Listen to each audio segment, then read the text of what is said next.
when they emerged with a classic debut album, Hot Fuss, in 2004, the Killers were unstoppable. With his matinee idol looks and youthful charm, stylish singer Brandon Flowers was a superstar in the making, and the Las Vegas band's glossy take on 80s indie rock quickly propelled them onto the world's biggest stages. The next 4 years saw them cement their lofty position with 2 further albums and an excellent rarities collection, Sawdust. They topped the bill at Glastonbury, worked with Lou Reed, and toured the world. Since then, they've stalled. The past 9 years, despite hit prestigious headline shows, including Wembley Stadium and a Hyde Park concert watched by Prince Harry, have yielded just 1 studio album, 2012's Patchy Battleborn. There's been upheaval behind the scenes too. Flowers, a dedicated family man, abandoned a 2015 solo tour to spend time with his wife Tana, who was seeking help in her battle with depression. Their comeback has also been blighted by confusion surrounding the roles of guitarist Dave Kuning and bassist Mark Stormer. Kuning and Stormer no longer tour with the Killers, their place is taken by stand-ins, though they continue to contribute in the studio.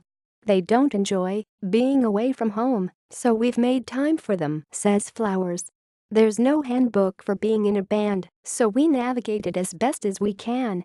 In the wake of such uncertainty, the 5th Killers album could have been tentative. It is anything but made with just 1 producer, Jackknife Lee, instead of the 5 who worked on Battleborn. Wonderful is powered by a daredevil spirit that will remind fans why they first loved the band. The job of piloting the Killers now falls more squarely on the epaulette-clad shoulders of Flowers, and the singer, 36, digs deep lyrically, revisiting themes from 2006's Heartland rock album Sam's Town as well as confronting his own insecurities. Lustily driven by Ronnie Vannucci's disco drums and beat sampled from Kool and the Gang's Spirit of the Boogie, recent single The Man is a satire on machismo, with Flowers deliberately overstating his case and even throwing in a bizarre reference to the U.S. Department of Agriculture. There are more unlikely lyrical twists on the new order like Run for Cover. Partly written at the time of 2008's Day and Age, the track rhymes progenitors with senators and apology with toxicology. It also name-checks Bob Marley's Redemption song and closes with a topical aside on fake news. Brandon tackles his anxiety over writer's block on Rut, a howl of resilience with an odd introduction that blossoms into a rousing rocker. He addresses the same issue on Have All the Songs Been Written, roping in Dire Straits guitarist Mark Knopfler to add texture.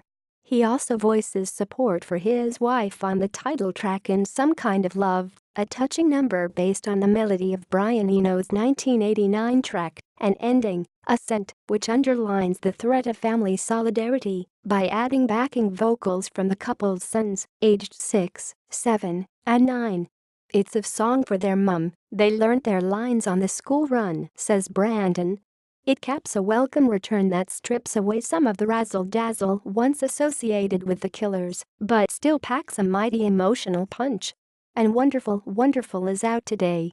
The Killers start a UK tour on November 6 at the Genting Arena, Birmingham, ticketmaster.co.uk.